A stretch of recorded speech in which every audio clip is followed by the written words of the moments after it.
नमस्कार दोस्तों, स्वागत है हमारे channel only study Mishra sir में। हम पढ़ रहे हैं पिछले 6 महीनों का यूपी स्पेशल करंट अफेयर्स, जो उत्तर प्रदेश आरओ का एग्ज़ाम, यूपी पीसीएस और उत्तर प्रदेश के सभी एग्जामों के लिए समान रूप से महत्वपूर्ण है। और इसके एक एक प्रश्न बहुत ही महत्वपूर्ण है। लास्ट तक इस वीडियो को देखिए, सारे प्रश्न पढ़िए और इस प्रश्न को लिख लीजिए। चलिए हम शुरुआत करते हैं पहले प्रश्न से। तो ये उत्तर प्रदेश करंट अफेयर्स भाग 10 है। इसके 9 भाग हमारे चैनल पे आ चुके हैं, उसको देख लीजिए, पूरे प्रश्न को अच्छे से पढ़ लीजिए। लगभग आपके क्वेश्चन मिस नहीं होंगे एग्जाम में, आरओ पीसीएस के एग्जाम और उत्तर प्रदेश के किसी एग्जाम में। लगातार हमारे चैनल पर बने रहिए, बहुत सारे अपडेट्स और करंट अफेयर्स जो आपको इस पर मिलते रहेंगे। चलिए हम शुरुआत करते हैं। पहला प्रश्न पहला है वृक्षारोपण अभियान 2023। इसके बारे में, ये वृक्षारोपण में ऐसे रहेगा, वृक्षारोपण जन अभियान 2023 जो है उत्तर प्रदेश सरकार के द्वारा चलाया गया था। कब चलाया गया था? सीएम ने, योगी आदित्यनाथ ने 22 जुलाई 2023 को मुजफ्फरनगर में सुक तीर्थ में पीपल का पौधारोपण एवं बिजनौर में महात्मा बिठूर तपोस्थली विदुरकुटी गंगा नदी के किनारे कल्प वृक्ष का पौधा रोपण कर वृक्षारोपण जन अभियान की शुरुआत की थी। तो ध्यान रखिएगा, मुजफ्फरनगर में उन्होंने पीपल का पौधा लगाया था, जबकि बिजनौर में उन्होंने कल्प वृक्ष का पौधा लगाकर और वृक्षारोपण जन अभियान की शुरुआत की थी। एक और बहुत महत्वपूर्ण जो है आपके लिए प्रश्न बनेगा, इस अभियान के तहत 22 जुलाई 2023 को 30 करोड़ पौधों को लगाने का लक्ष्य रखा गया था, और ये इसलिए ये जो है Guinness book of world record में दर्ज कर लिया गया। ध्यान रखिएगा, बहुत बढ़िया प्रश्न बनेगा। और 2023 में उत्तर प्रदेश की सरकार ने 35 करोड़ पौधा लगाने का लक्ष्य रखा था, और एक ही दिन में 30 करोड़ पौधे लगाकर इन्होंने गिनीज वर्ल्ड रिकॉर्ड बनाया है। ध्यान रखिएगा, बहुत महत्वपूर्ण प्रश्न होगा। अगले प्रश्न पर आ जाइए। वन ट्रैप वन ट्री अभियान उत्तर प्रदेश सरकार के द्वारा शुरू किया गया है। क्या अभियान है? वन ट्रैप वन ट्री अभियान उत्तर प्रदेश सरकार के द्वारा शुरू किया गया है। इसका क्या मतलब है वन ट्रैप वन ट्री अभियान?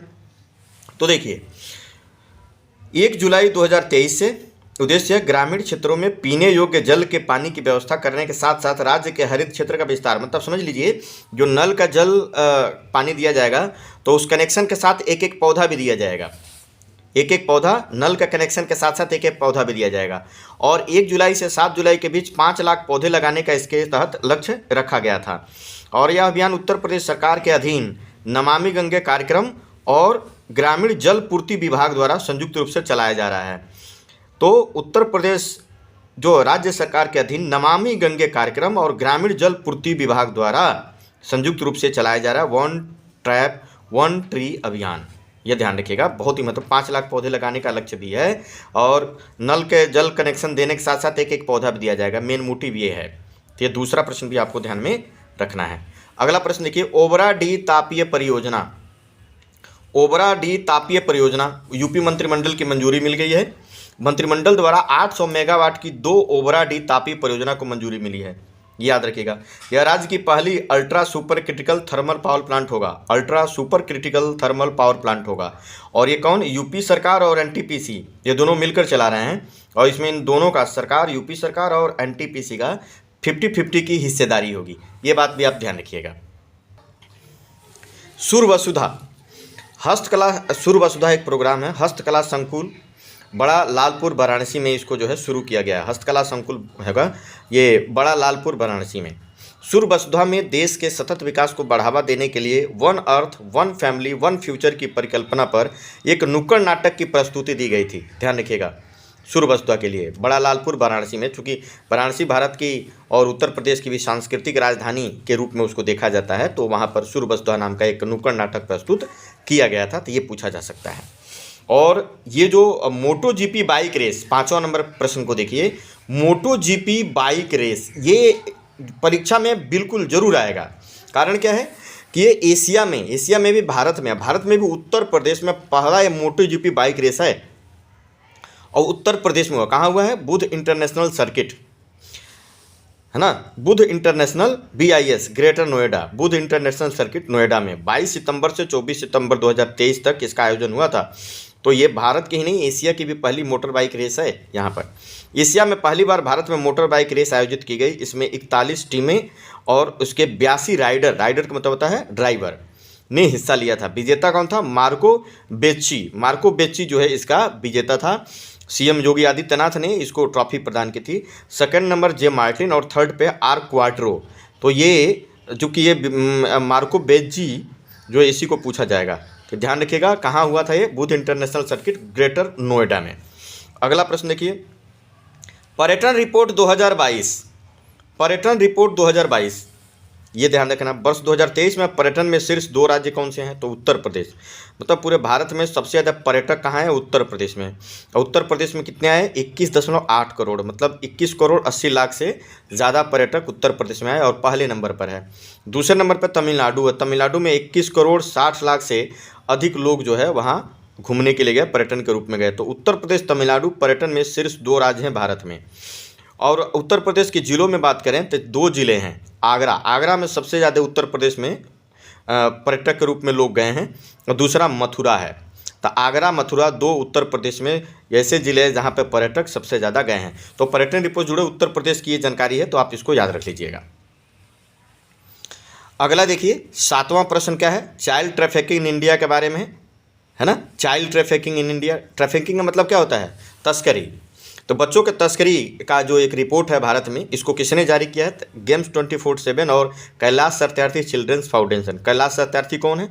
तो 2014 में इनको नोबेल पुरस्कार दिया गया था शांति का, मलाला यूसुफजई के साथ वही है। तो उनका चिल्ड्रंस से एक फाउंडेशन है जिनके बच्चों के लिए वो कार्य करते हैं, और एक संस्था है गेम्स 24/7। इन दोनों लोगों ने मिलकर ये रैंकिंग जारी की है। रिपोर्ट में क्या बताया गया है? उत्तर प्रदेश में प्रतिवर्ष बच्चों की तस्करी की संख्या सबसे अधिक है प्रतिवर्ष, और ये बढ़ती जा रही है। कोविड के पहले तो बहुत कम था। प्री कोविड में औसतन 267 था, जो कि पोस्ट कोविड के बाद 2021-22 में 1214 मामले हो गए। पहले कम मामले आए थे, लगभग आप देखेंगे तो लगभग इसमें 4-5 गुने की वृद्धि हो गई है ना। यूपी के बाद बिहार और आंध्र प्रदेश है। तो बच्चों के तस्करी के मामले में उत्तर प्रदेश 1 नंबर, बिहार 2 नंबर और आंध्र प्रदेश 3 नंबर है। तो ध्यान रखिएगा, ऐसे प्रश्न बनेंगे आपके परीक्षा के लिए। 8वां प्रश्न देखिए, सीएम योगी ने मुख्यमंत्री कमांड सेंटर और सीएम डैशबोर्ड का शुभारंभ कहाँ किया? मुख्यमंत्री कमांड सेंटर और सीएम डैशबोर्ड का शुभारंभ कहाँ किया? तो लखनऊ में किया है। याद रखिएगा, लखनऊ में शुरू हुआ है मुख्यमंत्री कमांड सेंटर और सीएम डैशबोर्ड। अगला, उत्तर प्रदेश का कौन सा हवाई अड्डा सौर ऊर्जा से संचालित होने वाला प्रदेश का पहला हवाई अड्डा है? ये बात एकदम गौर कर लीजिएगा कि प्रयागराज हवाई अड्डा होगा, क्योंकि सौर ऊर्जा से जुड़ी हुई बहुत सारी नीतियाँ, सौर ऊर्जा लगाने का प्लांट, सोलर सिटी के रूप में विकसित करना, ये सब जो है अयोध्या को बनाया जा रहा है। लेकिन ये सौर संचालित हवाई अड्डे के बारे में पूछे तो पहला होगा उत्तर प्रदेश में प्रयागराज हवाई अड्डा। ये बहुत महत्वपूर्ण प्रश्न बनेगा। अगला देखिए, भारत नेपाल लैब की स्थापना किस विश्वविद्यालय में की जाएगी? भारत नेपाल लैब की स्थापना किस विश्वविद्यालय में की जाएगी? ये ध्यान में रखना है। लखनऊ विश्वविद्यालय में। कौन सा? भारत नेपाल लैब की स्थापना, ये पूछा जा सकता है। एक और ऐसा प्रश्न जा रहा है, नोएडा की तर्ज पर बुंदेलखंड में भी औद्योगिक शहर बनाने के प्रस्ताव को मंजूरी दे दी गई है ना। नोएडा एक औद्योगिक शहर है, उसी तरीके से बुंदेलखंड में भी एक औद्योगिक शहर बनाया जाएगा। इसकी मंजूरी मिल गई है कैबिनेट के द्वारा। अगला प्रश्न देखिए, उत्तर प्रदेश में मुख्यमंत्री मॉडल कंपोजिट विद्यालय की स्थापना के लिए कितने जिलों का चयन किया गया है ना। उत्तर प्रदेश में मुख्यमंत्री मॉडल कंपोजिट विद्यालय की स्थापना की जाएगी, तो इसके लिए 57 जिलों का चयन किया गया है। और ख़ास बात यह है कि जिन जिलों में अटल आवासीय विद्यालय नहीं खोले गए हैं, उन्हीं जिलों में ये खोला जाएगा। अटल आवासीय विद्यालय या इसको शुरू किया गया था, नरेंद्र मोदी ने शुरू किया था वाराणसी से, ये बात भी ध्यान रखिएगा। अगला प्रश्न देखें, 12वां प्रश्न है, यूपी सरकार ने कहाँ पर स्थित वरुणा तट को साबरमती रिवर फ्रंट की तरह सजाने का निर्णय लिया है? ये बात ध्यान रखेंगे। तो इसका उत्तर हो जाएगा वाराणसी, है ना। साबरमती रिवर फ्रंट की तरह ही इसको सजाने का निर्णय लिया है वाराणसी, इसका उत्तर हो जाएगा, है ना। अगला प्रश्न, काशी सांसद टूरिस्ट गाइड प्रतियोगिता। तो काशी सांसद टूरिस्ट गाइड प्रतियोगिता का आयोजन कहाँ हुआ था? फरवरी 2024 में 3 चरणों में, है ना। इसकी घोषणा प्रधानमंत्री ने की थी। फरवरी 2024 में इसका आयोजन होगा, ये ध्यान रखिएगा, हुआ नहीं होगा, ये प्रतियोगिता होगा, 3 चरणों में आयोजित किया जाएगा। इसकी घोषणा प्रधानमंत्री ने की है। उद्देश्य क्या है? तो काशी के घाट, अध्यात्म, संस्कृति, हस्तकला, खान पान, प्राचीनता, इतिहास को समझने का अवसर प्रदान करना है। इसीलिए ये प्रतियोगिता आयोजित किया गया। क्या? काशी सांसद टूरिस्ट गाइड प्रतियोगिता। ये बात ध्यान रखिएगा, प्रश्न ये बनेगा कि ये कब आयोजित किया जाएगा, इसकी घोषणा हो गई है तो पूछे जाने की संभावना है।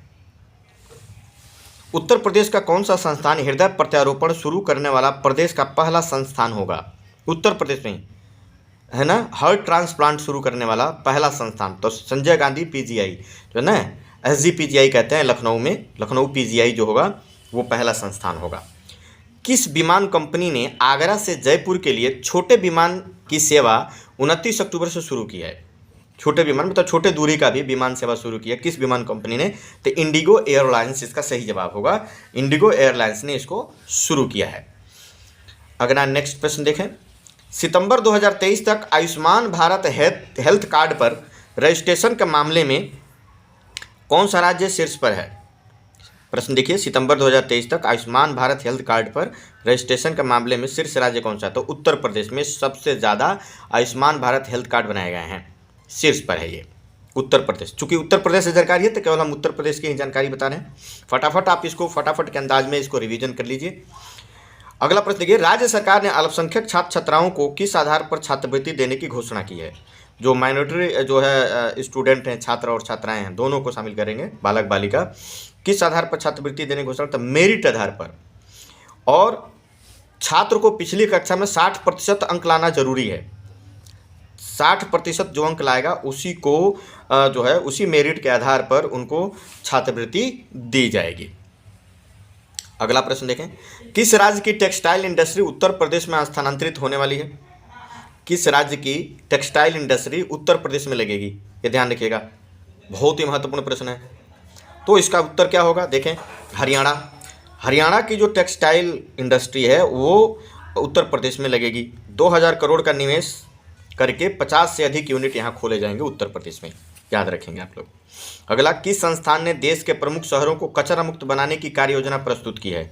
अब पूछा जा रहा है कौन सा ऐसा संस्थान है जो देश के प्रमुख शहरों को कचरा मुक्त बनाने की कार्य योजना प्रस्तुत किया था? आईआईटी कानपुर, इसलिए ये लाया गया। आईआईटी कानपुर जो है इसका सही जवाब होगा, आईआईटी कानपुर।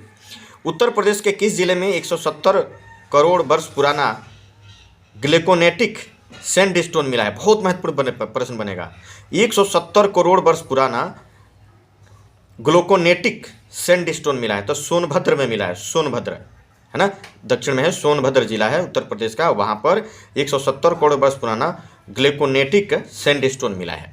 ये याद रख लीजिए, बहुत ही महत्वपूर्ण प्रश्न बनेगा। तो इस तरीके के प्रश्नों के साथ हमारे साथ जुड़िए, हमारे चैनल को सब्सक्राइब करिए, लाइक करिए और इसको अंत तक देखिए।